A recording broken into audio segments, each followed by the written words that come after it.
పైకి ఎక్కాను ఎక్కుతాయి इधर का निकालो हाँ निकालो सब निकाल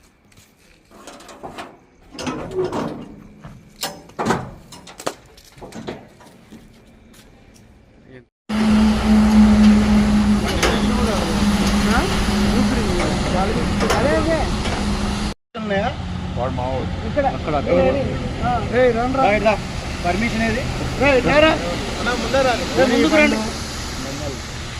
ఫస్ట్ స్టార్ట్ చేసి అందరు స్టేషన్ పోదండి లోపల ఏమున్నాయి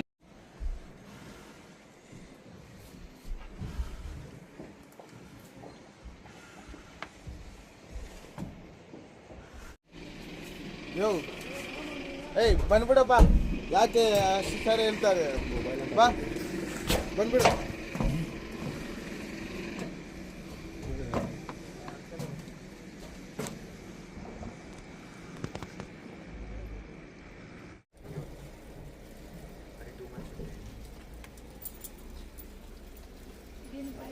प्लेस कितना बचा? हाँ है मैडम है हाँ है ओपन ऐसा नहीं आदमी सोई सका పడుకోనికి ఏమన్నా వీలు ఉందా అక్కడ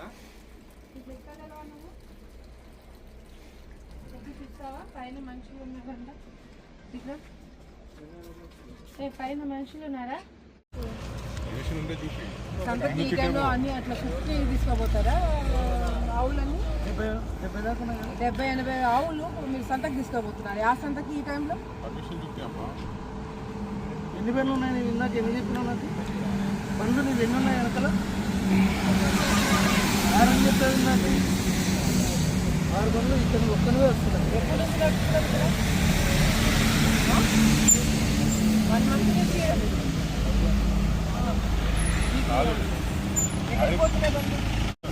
కాదు అన్ని లాగుతాం 3 పనులు అయ్యాయి 2 పనులు నువ్వు ఓనరా క్లీనరా డ్రైవరా నాకు తెలియదు కానీ మొత్తం అన్ని డొక్క అంతా బయటకు తీస్తాం ఇప్పుడు అర్థమైందా మర్యాదగా ఉండేటట్టు నిజాలు చెప్పండి మీరు పోతారు అందరు లోపల పోతారులే ఒకరు మన వాళ్ళు ట్రక్ తో పట్టు పోండి అన్ని స్టేషన్ కాడికి తీసుకోపండి మీరు ఏం చేస్తున్నారు ఓడి ఏరియాలోకి వచ్చి ఏం చేద్దాం అనుకుంటున్నారు తమాషాలు చేస్తున్నారా మీరు ఆవులు తీసుకుపోతారా ట్రక్లలో పెట్టుకొని దానికి గాలటం కూడా లేదు దానికి గాలాడట్లా ఒక ట్రక్ లో 80 ఉన్నాయి ఆవులు పాప నువ్వు స్టేషన్ కాడికి బాండి ఇంకా వీళ్ళని కూడా ఎక్కించండి బండి ఎక్కించండి ఏడి డిఎస్పీ గారు ఉన్నారా ఎవరు వరపేసారా ఎవరు వీళ్ళు కూడా ఉన్నారు వీళ్ళే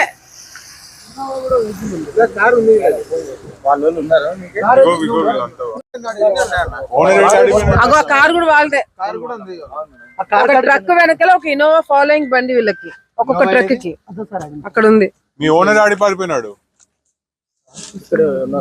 ఆ ఇన్నోవా బండి ఫోటో తీసుకున్నారా మీ ఓనర్ ఫోన్ చేయ ఆయన కూడా రమ్మని ఇందాక వీడియోలో పడ్డాడు కాదు మళ్ళీ పోయినాడు బాబు మీ ఓనర్ ఏడి ఫోన్ మాట్లాడుతున్నారు చూడుపా అట్లా బండి చూడు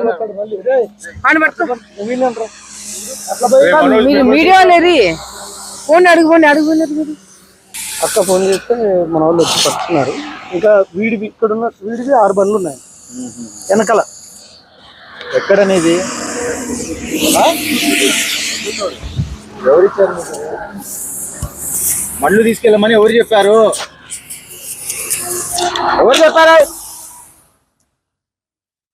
ఏం మామూలు పెడితే చెప్పవా నువ్వు స్టేషన్ కాడికి తీసుకుపోయి కోటింగ్ మామూలు పెడితే చెప్పవా సార్ అడిగింది చెప్పు ఏనమ్మా ఎవరు మీ ఓనర్ ఎవరు ఇప్పుడు ఎక్కడ తీసుకెళ్తున్నారు ఒకడు పులివెందులు అంటాడు ఒకడు మైదుగురు అంటాడు ఎన్ని సంవత్సరాల నుంచి చేస్తున్నారు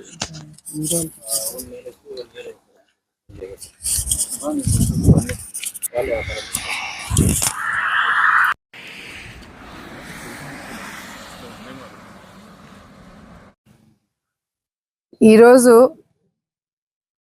నిజంగానే చాలా బాధాకరంగా ఉంది. ఎందుకంటే కొన్ని రోజుల క్రితం నుంచి మాకు ఒక ఇన్ఫర్మేషన్ ఉండింది.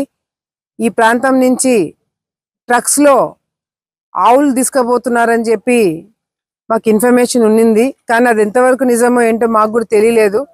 ఈరోజు మాకు ఇన్ఫర్మేషన్ దొరకంగానే అర్ధరాత్రి అయినా సరే నేను, జగత్ విఖ్యాత్ రెడ్డి, మా వాళ్ళందరం కలిసి హైవే పైన పోతున్న ట్రక్స్ని కొంత మా వాళ్ళందరూ కూడా పట్టుకోవడం జరిగింది. వెంటనే డిపార్ట్మెంట్ వాళ్ళు కూడా రావడము, ఆ ట్రక్స్ అన్ని కూడా డిపార్ట్మెంట్కి హ్యాండ్ ఓవర్ చేయడం జరిగింది. ఇవి అంటే వాళ్ళని పట్టుకొని గట్టిగా అడిగి మాట్లాడితే వాళ్ళు చెప్పింది ఏంటంటే ఇవి తెలంగాణ నుంచి స్టార్ట్ అయ్యి అక్కడి నుంచి మన ఏపీలోకి ఎంటర్ అవ్వడము, ఎంటర్ అయ్యి అది కడప ఏరియాలో మన పులివెందల వరకు వెళ్తున్నాయని చెప్పి వాళ్ళు చెప్పిన వర్షను. నిజంగా ఆ ట్రక్స్ ఓపెన్ చేసి చూస్తే లోపల దాదాపుగా ఒక ట్రక్ లో దాదాపుగా 70-80 ఆవులని కుక్కి పెట్టినారు. దాని మెడ మొత్తము ఆవుల మెడ అంతా కూడా గట్టి కట్టేసి పైన వేలాడదీసి, నిజంగా అది చూసిన తర్వాత నమ్మలేకపోయినాము. ఒకటి, రెండోది చాలా బాధాకరంగా ఉండింది. ఇటువంటి దీనిని పర్మిషన్స్ ఏమైనా ఉన్నాయా, ఎవరు ఓనర్లు ఏంటని మేము కూడా గట్టిగా అడగడం జరిగింది. కానీ సమాధానం లేదు. ఒకరు కర్ణాటకలో భాషలో మాట్లాడుతున్నాడు, కన్నడలో మాట్లాడుతున్నాడు, ఒకరు హిందీలో మాట్లాడుతున్నాడు, ఒకడు లోకల్, అట్లా వేరే వేరే ప్రాంతాల నుంచి వీళ్ళందరూ కూడా ఈ వ్యాపారమా, ఈ ఆవులన్నీ ఎక్కడికి తీసుకుపోతున్నారు, దీనితో ఏం చేస్తున్నారు, దీనిని ఎందుకు ఇట్లా ఇబ్బంది పెడుతున్నారు ఏంటనేది కూడా ఇంతవరకు మాకు కూడా తెలీదు. ఇప్పుడు డిపార్ట్మెంట్ వాళ్ళు ఎంక్వైరీ చేసి చెప్పాల్సిన అవసరం ఎంతైనా ఉంది. అంతేకాకుండా మేము మా వాళ్ళు ఇన్ఫర్మేషన్ రాగానే వచ్చి పట్టుకున్న తర్వాత మాకు తెలిసినదంటే పట్టుకోక ముందు ఆల్రెడీ 15 వెహికల్స్ పోయినాయి. ఇది గట్టిగా అడుగుతుంటే వారానికి ఒక రోజు 10 రోజులకు ఒకసారి అట్లా పోతున్నాయని చెప్పి చెప్తున్నారు. మరొకటి ఏంటంటే దాదాపుగా ఇప్పుడు మనం 8 ట్రక్కుల 6-7 ట్రక్కులు పట్టుకున్నాము. ఈ 6-7 ట్రక్కులలో ప్రతి ఒక్క ట్రక్ వెనకాల ఒక ఇన్నోవా ఫాలోయింగ్, ఒక్కొక్క ట్రక్ వెనకాల ఒక ఇన్నోవా, ఒక మనిషి ఫాలో చేసుకుంటూ సెక్యూరిటీగా ఈ ట్రక్స్ కి వెళ్ళడం జరుగుతుంది. ఇవి ఎవరివి, ఏంటి, అసలు ఎందుకు తీసుకుపోతున్నారు, ఎక్కడికి తీసుకుపోతున్నారు అనేది తప్పకుండా బయటికి రావాల్సిన అవసరం ఎంతైనా ఉంది. ఇది ఎంతో మంది మనోభావాలను దెబ్బతీసేలాగా కూడా ఉందని చెప్పి మరొకసారి నేను తెలియజేసుకుంటున్నాను. తప్పకుండా మా ప్రభుత్వం దీని మీద చర్యలు తీసుకుంటుంది. డిపార్ట్మెంట్ వాళ్ళు కూడా చాలా స్ట్రిక్ట్ చర్యలు తీసుకుంటారన్న నమ్మకం మాకుంది. తీసుకోవాలని కూడా మేము డిమాండ్ చేస్తాము. అంతేకాకుండా ఇటువంటి వ్యాపారాలు చేసి మీరు ఈ విధంగా ట్రాన్స్పోర్టేషన్ లో భాగంగా ఈ ట్రక్స్ లో మీరు ఈ విధంగా ఆవులను తీసుకుపోయి ఇబ్బందికరంగా చేయాలనుకుంటే మాత్రం మా ప్రాంతంలో ఇప్పుడు నా ప్రాంతంలో నాకు ఇన్ఫర్మేషన్ వచ్చి నేను ఆపిన. మరొకసారి ఈ ప్రాంతంలో ఈ విధంగా చేయాలనుకున్న వాళ్ళందరికీ కూడా ఇది ఒక లెసన్ గా మీరు ఒక హెచ్చరిక అనుకోండి. మేమైతే ఇటువంటివి ఇక్కడ ఎంకరేజ్ చెయ్యనివ్వము అని కూడా మీరు అందరూ కూడా తెలుసుకోవాల్సిన అవసరం ఎంతైనా ఉంది. సో దయచేసి ఇటువంటి నీచ పనులకి పాల్గొనదని కూడా తెలియజేసుకుంటూ, ఈ ట్రక్స్ ఎవరివి, ఒకటి మహారాష్ట్ర రిజిస్ట్రేషన్ ఉంది, ఒకటి కర్ణాటక ఉంది, ఇంకొక రాష్ట్రం ఉంది. సో ఎవరిదైనా సరే దీనిని బయట పెట్టాలా, వీళ్ళ మీద యాక్షన్ తీసుకోవాలని చెప్పి కూడా ఈ సందర్భంగా నేను తెలియజేసుకుంటున్నాను.